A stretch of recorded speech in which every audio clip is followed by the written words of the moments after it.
महाराष्ट्र विधिमंडळाचं पावसाळी अधिवेशन विविध मुद्द्यांनी गाजलं। अधिवेशन हे राज्याच्या विविध प्रश्नांवर चर्चा करण्यासाठी आणि कायदे तयार करण्यासाठी असतं। प्रत्येक भागातील आमदार आपापले प्रश्न मांडण्यासाठी अधिवेशनात येतात।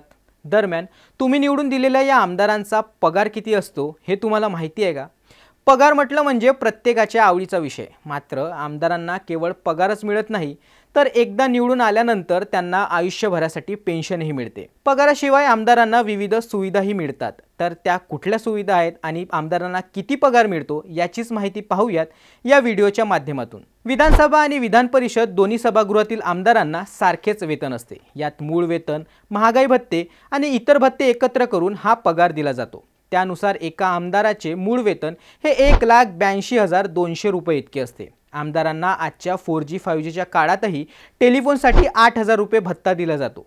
स्टेशनरीसाठी 10,000 रुपये भत्ता, तसेच संगणकासाठी 10,000 रुपये भत्ता दिला जातो। यासह अनेक भत्ते पकडून प्रत्येकी एका आमदाराला महिन्याला साधारण 2,41,174 रुपये पगार मिळतो। याशिवाय अधिवेशनादरम्यान प्रत्येक आमदाराला दर दिवशी काही विशिष्ट रक्कम भत्ता स्वरूपात दिली जाते आणि ती रक्कम दर दिवशी 2,000 रुपये इतकी असते। तसेच आमदारांना पीएच्या पगारासाठी 25,000 रुपये दिले जातात। त्याचबरोबर ड्रायव्हरसाठी 15,000 रुपये प्रत्येक महिन्याला आमदारांना मिळत असतात। तर प्रत्येक वर्षासाठी त्यांना स्थानिक विकास निधी म्हणून 3 कोटी रुपये दिले जातात।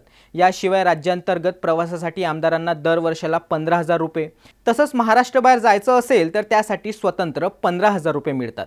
जर आमदार महोदय विमानाने प्रवास करत असतील तर राज्यांतर्गत 32 वेळा आणि देशांतर्गत 8 वेळा प्रवास करू शकतात। याशिवाय राज्य परिवहन सेवेच्या कोणत्याही बसने आमदारांना मोफत प्रवास करता येतो।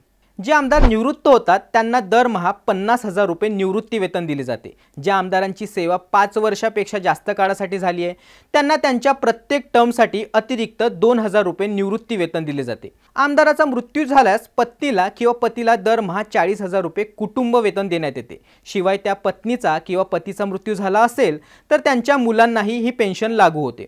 तर हा झाला प्रत्येक महिन्याला आमदारांना मिळणाऱ्या पगाराचा हिशोब। याप्रमाणे एक आमदार 5 वर्षात किती पैसे कमवत असेल याचा हिशोब तुम्ही आम्हाला कमेंटमध्ये सांगा आणि अशाच माहितीपूर्ण व्हिडिओसाठी न्यूज 18 लोकमतला फॉलो करा।